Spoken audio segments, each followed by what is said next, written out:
कधीच नाही चुकणार तुमचे फेवरेट टीव्ही शोज झी5 सोबत, तेही एकदम फ्री। हिरा, निखिलला नोकरी लागली आहे ना?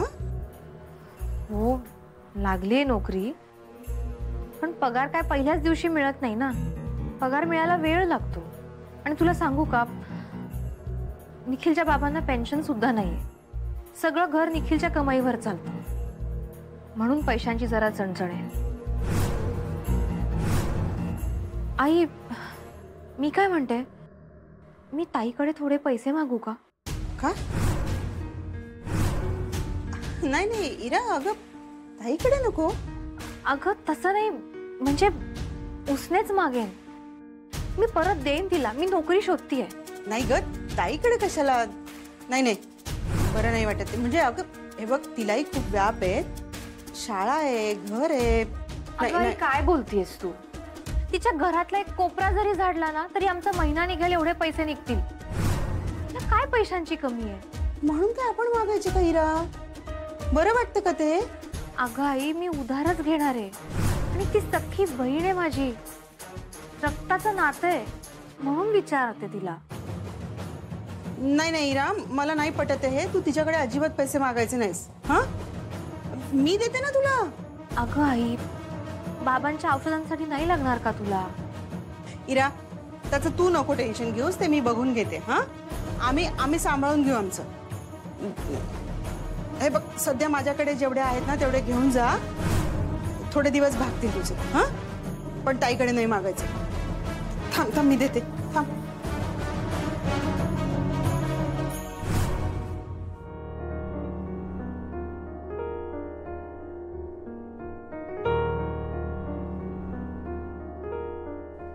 हाँ गोसावी, 2-3 मुद्दे पाठवले, तेवढे बघून घ्या। आजच्या मीटिंग मध्ये ऍड करायचे आहेत, तेवढे कळवा। खीर घ्या। अहो नाही, नको, मला भूक नाही। अरे नको काय, जेवतानाही काही घेतली नाहीस? प्रसादाची खीर आहे। नाही नको नको, मला म्हणलं ना आता नको। अरे हे बघ, चमचाभर खाऊन तर बघ। नको म्हणलं ना, खरंच नको आहे मला। अरे टेस्ट तर करून बघ। का असं करायला पण तुम्ही? मला खरंच नको आहे म्हणलं ना मी तुम्हाला। तुला खीर खूप आवडते ना, म्हणून आग्रह करते। आवडत्या बरोबर आहे, पण माझं पोट भरलं, मी जेवलोय फुल, खरंच नको आहे मला। अरे पण हो, खरंच छान झाली की, खरंच चाखून तर बघा ना। पोट आहे काय, डबा आहे का जे उगाच आपलं भरून ठेवायला? भरलंय पोट।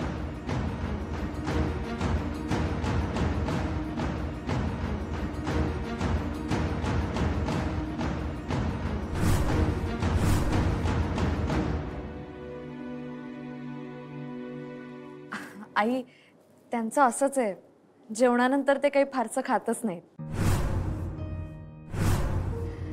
माझी समजूत काढू नकोस ग, मला माहितीये मी खीर केले म्हणून तो खात नाही। नाही नाही, असं नाहीये।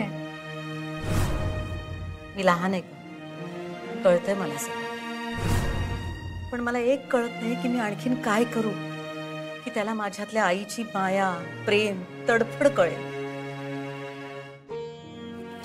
तुम्ही नका काळजी करू आई, तुमची इच्छा आहे ना त्यांनी खीर खावी, मी बोलते त्यांच्याशी।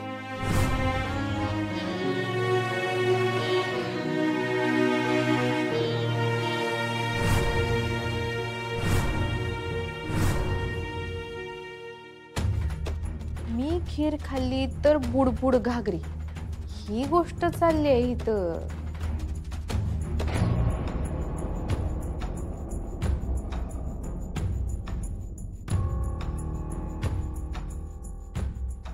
अधिपती, काय झालं? का असं केलं तुम्ही? काय केलं? काय केलं म्हणजे खीर का नाही खाल्लीत? मला नव्हती खायची, माझी मर्जी। मर्जी नाही, आईंनी केली होती म्हणून नाही खाल्लीत तुम्ही। हो नाही, माझी इच्छा नव्हती म्हणून मी खाल्ली नाही। तुम्हाला काय समजायचं ते समजा। तुम्ही त्यांची वकिली करायला जर इथं आला असाल ना, खरंच जा तुम्ही। अधिपती, तुम्ही का असं करता हो? काय बालिशपणा आहे, आम्हाला कळतच नाहीये। का अपमान करता तुम्ही आईंचा सारखा? मला सांगा, तुम्ही नेहमी बाबांविषयी बोलता की ते भुवनेश्वरी मॅडमचा कधीही मान ठेवायचे नाही, त्यांच्याशी वाईट वागायचे, तुम्ही कसे वागता आता आईंशी? हा, कुठून आला हा विरोधाभास तुमच्या? तुम्ही आमची तुलना चारवा सुरूंशी संग करूच नका. लई फरक आहे आमच्यात आणि त्यांच्यात, माहिती आहे ना. आणि या काल आल्यात चारुलता मॅडम. मला तर ते आठवत बी नाही खरं सांगायचं तर. आई म्हणून मला काही शून्य आठवण आहे त्यांची. माझ्यासाठी त्या अनोळखीच आहेत. उलट तुम्हीच त्यासनी सांगा हे असलं काहीतरी करू नका म्हणा. आणि मला जे नातं आठवत बी नाही ते तुम्ही माझ्यावर का लादताय? मला आठवत नसेल अधिपती, पण नातं तर आहे ना, खरं नातं आहे. खरं तुमच्यासाठी असलं, आमच्यासाठी काय खरं बिरं काय नाही. आमचा त्यांचा काही संबंध बी नाही. आणि त्या इथं आल्यामुळे माझ्या आयुष्यात काय फरक बी पडलेला नाही. त्या या घरात राहिल्या काय न राहिल्या काय मला खरंच फरक पडत नाही. काय कसं बोलताय तुम्ही अधिपती? तुमच्या सख्या आईविषयी बोलताय तुम्ही, असं कसं बोलू शकता तुम्ही? ना तोच इशे उगाडत बसू नका. मी तुम्हाला लय वेळा सांगितलंय आमच्यासाठी आमच्या आई म्हणजे आमच्या फक्त आई साहेब आहेत, पास बाकी कोण नाही. आता ह्यो विषय बंद करा. मी हात जोडतो.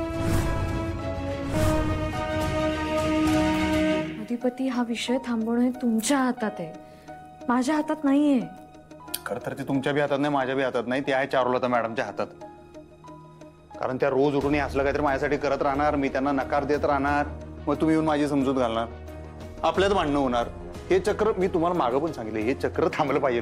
आणि ते चक्र थांबवणं खरं तर त्यांच्याच हातात आहे म्हणा, तुमच्या बी हातात नाही. तो विषय बंद झाला पाहिजे. तुम्ही कशाला परत विषय काढताय माझी समजूत घालायला त्या? हो, कारण एक छोटीशी गोष्ट तुम्हाला करायची ज्याने हे चक्र थांबेल. आपल्यातली भांडणही थांबतील, आपला त्रास संपेल. काय करू?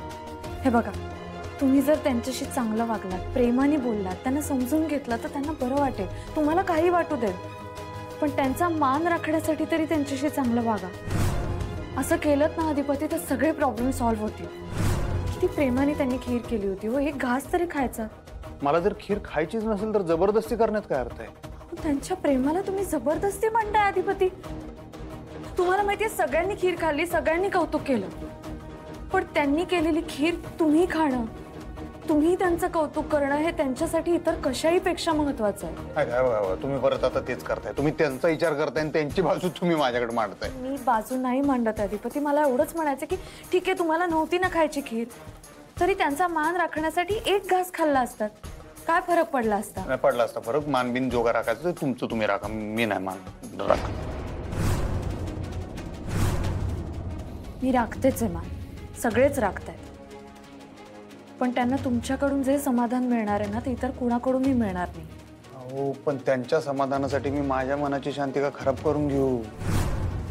तुम्ही उगीच मला ढकलूच नका तिकडे. मला ज्या वाटेनं जायचं नाही त्या वाटेनं मला कशाला जायला लावताय तुम्ही?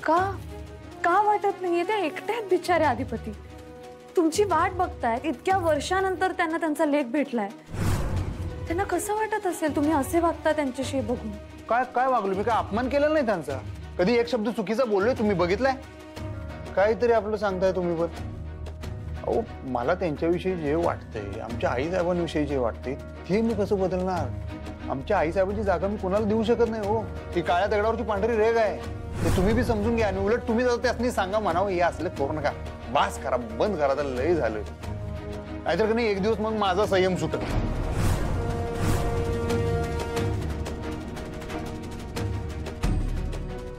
असं चिडून आणि रागावून घराबाहेर नाही पडायचं कधीच.